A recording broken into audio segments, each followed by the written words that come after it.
ఏం మెడిసిన్స్ వేసుకుంటారు? మనం వెళ్ళి అడిగినా, మనం వెళ్ళి కడుపు నొప్పి అని చెప్పినా మెడికల్ షాప్లో కానీ ఏమని ఇస్తారు? ఇస్తే ప్యాంటాప్రోజోల్, ప్యాంటోసిడ్, ప్యాంటాప్, లేదంటే బస్కోపాన్, బస్కోగ్యాస్ట్, ఇవి రెండే. ఇందుకు మించి నాకు తెలిసి మూడో మెడిసిన్ చాలా తక్కువ మంది అడుగుతారు, చాలా తక్కువ మంది కూడా ఇస్తారు. రిస్క్ కూడా తీసుకోరు బయట మెడికల్ షాప్ వాళ్ళు కూడా వేరే మెడిసిన్ ఇవ్వడానికి. ఇవి రెండు ఎట్లా పనిచేస్తో చెప్తాను. ఇది వేసుకోవడం కరెక్టో కాదో మీకే అర్థమవుతుంది. ప్యాంటాప్రోజోల్ అనేది కేవలం మన జీర్ణాశయంలో పనిచేస్తుంది. అది కేవలం గ్యాస్ట్రైటిస్ని తగ్గే మెడిసిన్స్. అంటే మెడిసిన్ వెళ్ళి ఒక రిసెప్టార్ అని ఉంటుంది, దాంట్లో వెళ్ళి కూర్చొని దాని మీదనే యాక్ట్ చేస్తుంది. ప్యాంటాప్రోజోల్ యాక్ట్ చేసే రిసెప్టార్లు ఓన్లీ జీర్ణాశయంలో, కడుపు అంటే ఇక్కడ వరకు, ఈ పార్ట్లోనే ఉంటాయి. బస్కోగ్యాస్ట్ అనేది ఏంటంటే మెలికలాగా వస్తుంది. అంటే ఏదన్నా స్మూత్ మజిల్ అంటారు, అంటే చిన్న పేగు, ఈ పేగులు కానీ ఏదన్నా ఇట్లా బాగా కదులుతున్నాయంటూ మెలిక పెడుతుంటే దాన్ని స్లో చేయడానికి వెళ్ళి యాక్ట్ చేస్తాం. మన కడుపులో ఎన్ని అవయవాలు ఉన్నాయి? లివరు, ప్యాంక్రియాస్, చిన్న పేగు, పెద్ద పేగు, గాల్ బ్యాడరు. పేగులే ఒక 400-500 సెంటీమీటర్స్ ఉంటాయి. ఒక్కొక్క దాంట్లో మళ్ళీ వందల కొద్ది ప్రాబ్లమ్స్.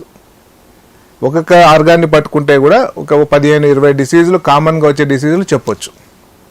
సో ఒకసారి మనకు నొప్పి వస్తే ఏ ప్రాబ్లంకి, ఏ అవయవానికి ఎందుకు నొప్పి వస్తుంది అని చూడాలి కదా. ఫస్ట్ అది చూడాల్సింది ఎవరు? డాక్టర్. చూసి ఎగ్జామిన్ చేసి, అర్థం కాకుంటే దాని తర్వాత టెస్టులు చేసి, అల్ట్రాసౌండ్లో అర్థం కాకుంటే అవసరమైతే సిటీ స్కాన్, ఎండోస్కోపీ చేసి, అరే ఈ ప్రాబ్లమ్ ఈ అవయానికి ఉంది, అది ఈ మెడిసిన్ వాడితే తగ్గుతుంది అని మేము నిర్ధారించుకొని ఒక మెడిసిన్ రాస్తాం.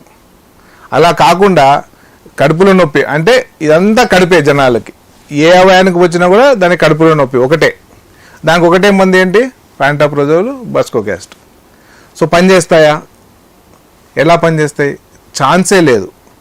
సో ఈ ఓవర్ ద కౌంటర్ వెళ్ళి మెడిసిన్స్ తీసుకొని కడుపులో నొప్పి ఏ పార్ట్లో వచ్చినా, ఏ భాగంలో వచ్చినా, ఎలా వచ్చినా కూడా వెళ్ళి ఈ ట్యాబ్లెట్ తీసుకొని వాడడం ఆపేసేయాలి. ఇది చాలా వరకు మంచిది కాదు. ఒకటి, ఈ మెడిసిన్స్ దాని మీద పనిచేయకుండా ఉండకపోవడం ఒకటి.